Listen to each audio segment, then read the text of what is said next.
Yes, ninth class. अब देखिए आपके नया चैप्टर शुरू कर रहे हैं और वो है पृष्ठीय क्षेत्रफल और आयतन। इसमें आप लोगों के सबसे पहले टॉपिक आप लोगों के पिछले बार 10th में था, अब आप लोगों के आ गया है ये घन और घनाभ। तो सबसे पहले तो आप लोगों को घन और घनाभ के बारे में जानकारी करनी है, ठीक है ना।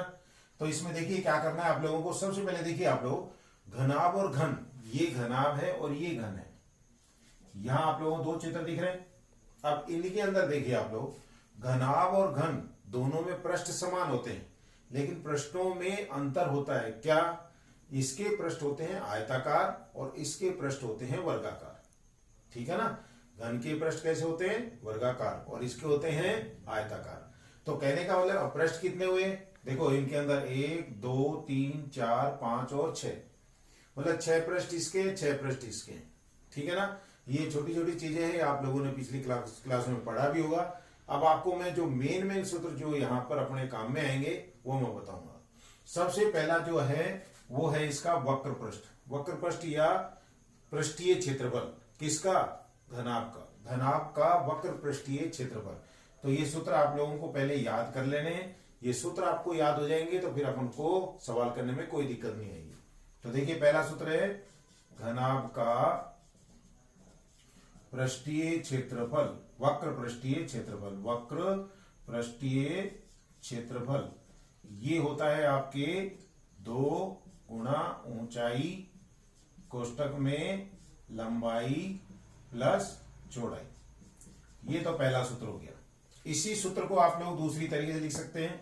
क्या? इसी को लिख सकते हैं अपन परिमाप, क्योंकि 2 कोष्टक में लंबाई इंटू चौड़ाई, क्या लंबाई प्लस चौड़ाई क्या होता है? आयत का परिमाप। तो इसको अपन लिख सकते हैं परिमाप और गुणा में ऊंचाई। ये दूसरा सूत्र हो गया। इसी को अपन दूसरा नाम देते हैं।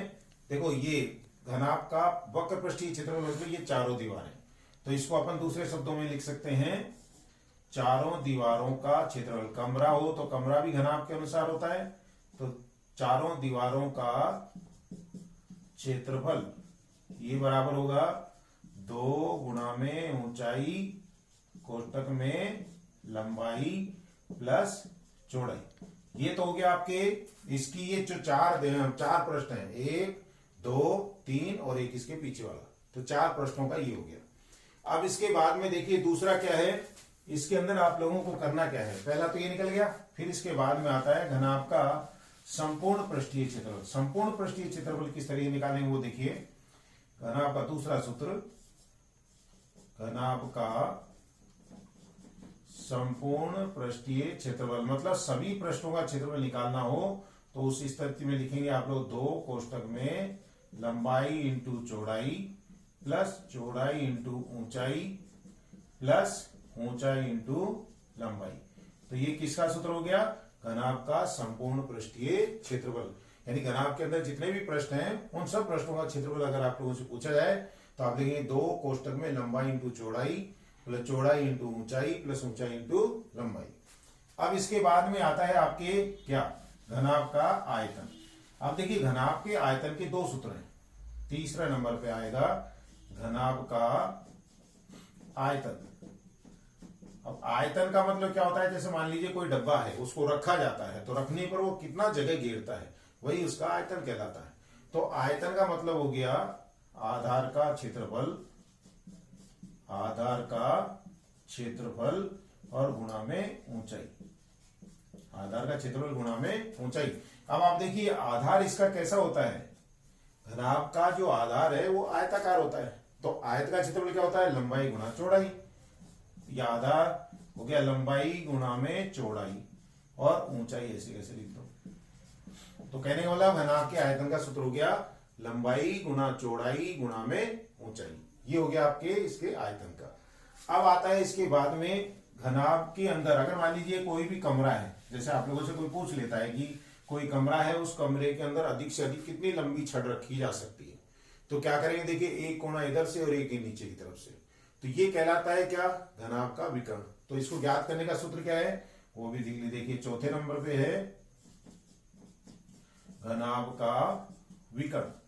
और घनाभ का विकर्ण ज्ञात करने का सूत्र है अंडर रूट में L² प्लस B² और प्लस एच स्क्वायर।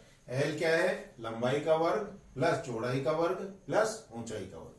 अब इसके बाद में एक लास्ट सूत्र और है घनाभ का, वो क्या है? घनाभ का पृष्ठीय क्षेत्रफल। आप लोगों को मालूम है घनाभ का हर पृष्ठ, घनाभ का जो पृष्ठ है वो कैसा होता है? आयताकार। तो घनाभ का प्रत्येक पृष्ठ का क्षेत्रफल, घनाभ का प्रत्येक पृष्ठ का क्षेत्रफल, प्रत्येक पृष्ठ का क्षेत्रफल बराबर होगा लंबाई इंटू चौड़ाई, लंबाई इंटू चौड़ाई। क्यों? क्योंकि उसका हर पृष्ठ कैसा होता है? आयताकार होता है। ये तो हो गया आपके घनाभ। अब घनाभ के अंदर देखिए ये जो है, ये वाले, ये जो है इनकी कोर है। अभी कोर आप लोगों को, ये आप लोग पढ़ चुके हैं पहले ही, तो मेन सूत्र जो है वो आपको मैंने बता दिए। अब इसके बाद में आता है घन। तो घन में देखिए क्या करना है। घन में भी आप लोगों को वही सूत्र याद रखने हैं। सबसे पहले तो देखिए घन की विशेषता क्या है? इसका प्रत्येक पृष्ठ वर्गाकार होता है, इसका प्रत्येक पृष्ठ वर्गाकार होता है। और वर्ग का क्षेत्रफल आप लोग जानते हैं क्या होता है? भुजा स्क्वायर। तो यहां पर देखो पहला सूत्र, घन का वक्र पृष्ठीय क्षेत्रफल, वक्र पृष्ठीय क्षेत्रफल मतलब CSA of cuboid, CSA of cube. तो यहां पर क्या होगा? देखिए ये आ जाएगा आपके 4 इंटू भुजा स्क्वायर। ये तो हो गया इसका। फिर इसके बाद में दूसरा है इसका संपूर्ण पृष्ठीय क्षेत्रफल, घन का संपूर्ण पृष्ठीय क्षेत्रफल।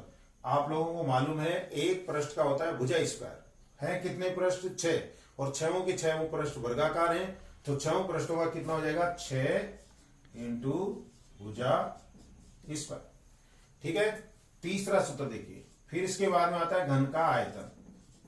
घन का आयतन देखिए, घन में लंबाई चौड़ाई ऊंचाई तीनों समान होती हैं, तो इसका सूत्र हो जाएगा भुजा क्यूब। फिर इसके बाद में आता है चौथा, और चौथा सूत्र क्या है? घन का विकर्ण, घन का विकर्ण।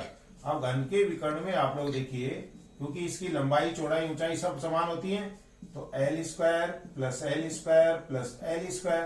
कितने बार आ गया एल स्क्वायर? 3 बार। तो 3 इंटू एल स्क्वायर। अब इसमें एल स्क्वायर, एल बाहर आ जाएगा, तो एल रूट 3। तो इस तरीके से आप लोगों के ये 9 सूत्र हुए हैं। ये आप लोग याद करना, कल आपको इसके एग्जाम्पल्स बताए जाएंगे। धन्यवाद।